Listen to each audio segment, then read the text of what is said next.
আসসালামু আলাইকুম, সবাইকে স্বাগত জানাচ্ছি আমার আজকের এই টিউটোরিয়াল। আজকে আমি আপনাদের সামনে এমন একটি বিষয় নিয়ে হাজির হয়েছি যেটা জানলে সবার কাছে খুব ইজি, আর না জানলে তাদের কাছে নতুন। তো যারা নতুন, বিশেষ করে তাদের জন্য আমার এই ভিডিওটা। আমরা অনেক সময় দেখা যায় আমাদের জরুরি মুহূর্তে ছবির ব্যাকগ্রাউন্ড চেঞ্জ করতে হয়, সেটা পাসপোর্ট সাইজ হোক, স্ট্যাম্প সাইজ হোক, বা ইচ্ছে করে ছবির ব্যাকগ্রাউন্ডটা চেঞ্জ করার জন্য আমাদের কিছু কাজ করতে হয়। তো এটার জন্য আমরা বিভিন্ন সফটওয়্যারের উপর ডিপেন্ড করি, প্লে স্টোর ঘাঁটি। তো এই আমরা চাইলেই কোনো ধরনের সফটওয়্যার ডাউনলোড না করে সরাসরি অনলাইন থেকে আমরা আমাদের ছবি এবং স্বাক্ষরের এবং পাসপোর্ট সাইজের ছবির ব্যাকগ্রাউন্ড চেঞ্জ করতে পারি, পিএনজি করতে পারি। তো এই ক্ষেত্রে আমাদের যে কাজটা করতে হবে, প্রথমে একটা ব্রাউজারে যেতে হবে, সেটা গুগল ক্রোম ব্রাউজার হতে পারে, আবার মজিলা ফায়ারফক্স। আমি গুগল ক্রোম ব্রাউজারে ক্লিক করলাম, আমি আমার ব্রাউজার ওপেন করলাম। ওপেন করে এখানে সার্চ বারে গিয়ে, এই সার্চ বারে গিয়ে আমি লিখলাম রিমুভ বিজি। দেখেন আমি যেহেতু আগে কাজ করছি, এই জন্য সরাসরি চলে আসছে রিমুভ বিজি ব্যাকগ্রাউন্ড, অর্থাৎ রিমুভ ব্যাকগ্রাউন্ড ফ্রম ইমেজ। আমি ক্লিক করলাম। এখানে ক্লিক করার পর একটু অপেক্ষা করি। দেখেন এটা হচ্ছে এই ওয়েবসাইটের মানে শুরুতেই আপনি ঢোকার সাথে এই বিষয়টা দেখতে পারবেন, রিমুভ ইমেজ ব্যাকগ্রাউন্ড। এখানে লগ ইন, সাইন আপ দুটো অপশন আছে। আপনি চাইলে এখানে সাইন আপ করে রাখতে পারেন, সাইন আপ করে পরবর্তী লগ ইন করতে পারবেন। তো এটাতে আসলে যেহেতু আমরা গ্যাস মোডে কাজ করতে পারি, চাইলে আমি কোনো সাইন আপ এবং লগ ইনে যাবো না, আমি সরাসরি এখানে দেখেন আপলোড ইমেজ একটা অপশন আছে। আমি এখানে আমার মাউসের, কম্পিউটারের মাউসের লেফট বাটন একবার ক্লিক করব। ক্লিক করার পর আমি আমার যে ছবিটার ব্যাকগ্রাউন্ড চেঞ্জ করব সেটা যাব। প্রথমে আমি আমার একটা মোবাইলে তোলা ছবি, অর্থাৎ পেছনে ব্যাকগ্রাউন্ড আছে, ওই ব্যাকগ্রাউন্ড চেঞ্জ করে নতুন একটা ব্যাকগ্রাউন্ড আমি অ্যাড করব। সেটা কিভাবে করবো আপনাদেরকে দেখাই। এখানে আমি ক্লিক করলাম। ক্লিক করার পর আমার এখানে ডেস্কটপে একটা ছবি আছে, এটা আমি ক্লিক করলাম। একটু অপেক্ষা করতে হবে, ছবিটা আপলোড হতে একটু সময় লাগবে। এটা ছবির সাইজের উপর ডিপেন্ড করে। দেখেন আমি দেওয়ার সাথে সাথে কিন্তু আমার অটোমেটিক্যালি আমার কি ব্যাকগ্রাউন্ডটা চেঞ্জ হয়ে গেছে। চেঞ্জ হয়ে এখন আমার এই ছবিটা কি হয়ে গেল, পিএনজি হয়ে গেল। এখন আমি এখানে নতুন একটা ব্যাকগ্রাউন্ড অ্যাড করব। তাহলে সেক্ষেত্রে আমার কি করতে হবে, দেখেন এখানে আমার এই পাশে background, erase, restore, effects, adjust, design আছে, তাই না? যেহেতু আমরা এটা ফ্রি মোডে করতেছি, এখানে আমাদের অনেকগুলো অপশন কাজ নাও করতে পারে, যেমন অ্যাডজাস্ট, ডিজাইন, ইফেক্টস, এগুলো কাজ, তবে ইরেজ, রিস্টোর, ব্যাকগ্রাউন্ড এগুলো কাজ করতে পারে। আমি ব্যাকগ্রাউন্ডে ক্লিক করলাম। ব্যাকগ্রাউন্ডে ক্লিক করার পর এখানে তিনটে অপশন আছে, একটা হচ্ছে ম্যাজিক নিউ, একটা হচ্ছে ফটো, একটা হচ্ছে কালার। হ্যাঁ, তাহলে আমি এখান থেকে যে কোনো একটা ব্যাকগ্রাউন্ড চুজ করব। দেখেন এখানে করলাম। দেখেন সাথে সাথে এক ক্লিক, অর্থাৎ আপনার মাউসের লেফট বাটন ক্লিক করার সাথে একবার ক্লিক করলেই ব্যাকগ্রাউন্ড চেঞ্জ হয়ে যাচ্ছে। আবার আরেকটা দেখেন, আরেকটাতে ক্লিক করলাম, হয়ে গেল না? সুন্দর না একদম? আমি কোথায় চলে গেলাম? খুব সুন্দর একটা জায়গায় চলে গেলাম। এভাবে আপনি চাইলে এখান থেকে যে কোনো ব্যাকগ্রাউন্ড আপনার ছবির পেছনে অ্যাড করতে পারেন। এবার আসি ফটোতে। ফটোতে কি আছে দেখি। ফটোতে কি আছে? ফটো ব্যাকগ্রাউন্ডে দেখেন এখানে ফটো ব্যাকগ্রাউন্ডে অনেকগুলো অপশন আছে। আপনার যদি প্রথমে ম্যাজিক অপশনটা ভালো না লাগে, তাহলে এখানে ফটোতে এসে আপনি, যেমন আমি সাগর পাড়ের ছবিটাতে ক্লিক করলাম, দেখেন আমি এখন সমুদ্রের পাড়ে চলে গেছি। কি সুন্দর না? এক কথায় এক ক্লিকে আমি দেশ বিদেশ ঘুরতে চলে যাচ্ছি। খুব মজার না? সুন্দর সুন্দর জায়গায় আমি ঘুরতে চলে যাচ্ছি। এবার আসি, আমি কোনো ছবির ব্যাকগ্রাউন্ড দিব না, জাস্ট একটা কালার দিব। হ্যাঁ, তাহলে এখানে কালারে ক্লিক করলাম। কালারে ক্লিক করার পর দেখেন এখানে বিভিন্ন ধরনের কালার আছে। আমি হোয়াইট কালার দিতে চাইলে এখানে হোয়াইটে ক্লিক করলাম, দেখেন হোয়াইট হয়ে গেল। আমি যদি এখানে অন্যান্য যে কালার আছে এগুলোতে একবার ক্লিক করলে দেখেন সাথে সাথে কি হয়ে গেল, মানে আমার ছবির ব্যাকগ্রাউন্ড চেঞ্জ হয়ে গেল।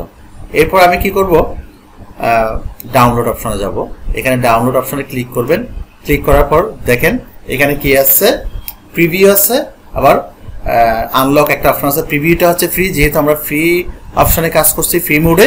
আমরা এটা আনলক করতে গেলে আমাদের টাকার প্রয়োজন হবে, তো আমরা এটা করবো না। যেহেতু আমি ফ্রি মোডে করতে পারছি, আমি এখানে ক্লিক করলেই, অর্থাৎ ফ্রি মোডে ক্লিক করলেই এটা কি হয়ে যাবে, সরাসরি ডাউনলোড হয়ে যাবে। ঠিক আছে, এবার আসি, আমরা মনে করেন একটা ছবির কাজ করলাম। এবার আমি একটা পাসপোর্ট সাইজ ছবির ব্যাকগ্রাউন্ড চেঞ্জ করা আপনাদেরকে দেখাবো। এখানে দেখেন নিচে এখানে একটা প্লাস চিহ্ন আছে, এখানে আমি ক্লিক করব।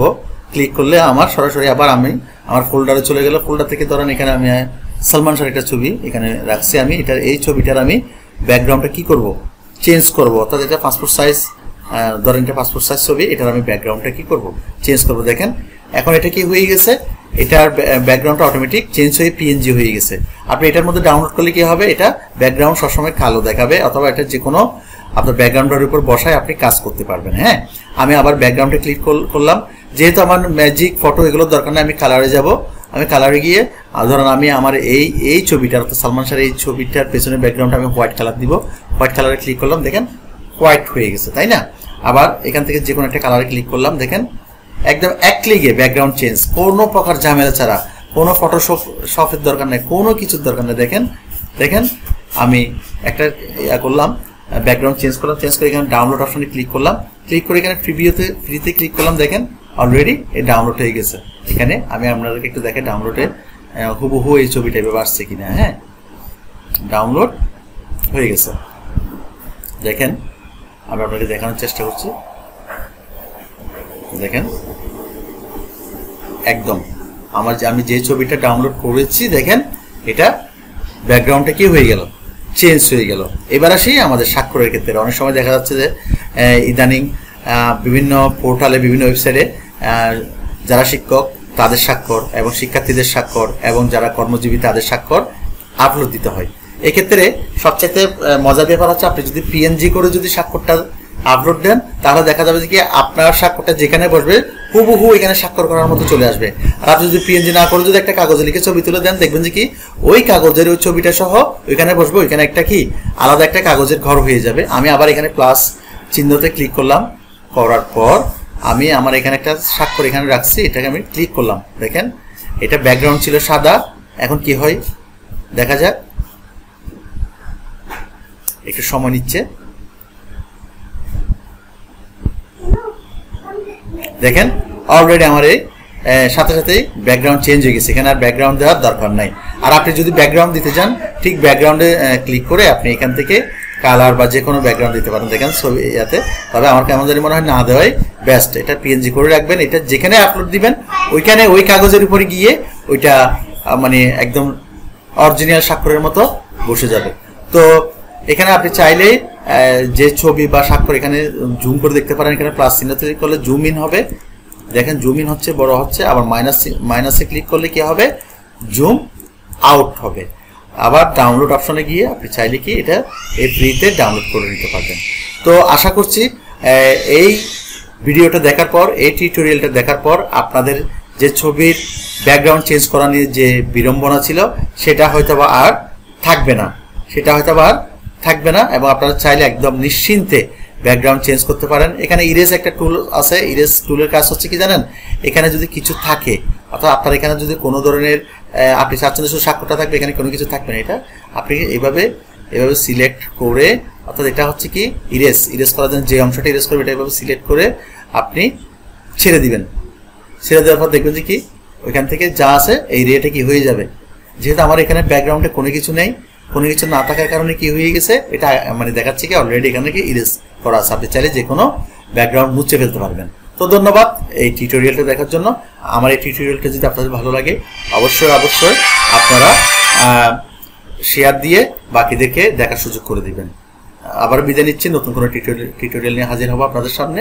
ততদিন পর্যন্ত ভালো থাকবেন। আসসালামু আলাইকুম।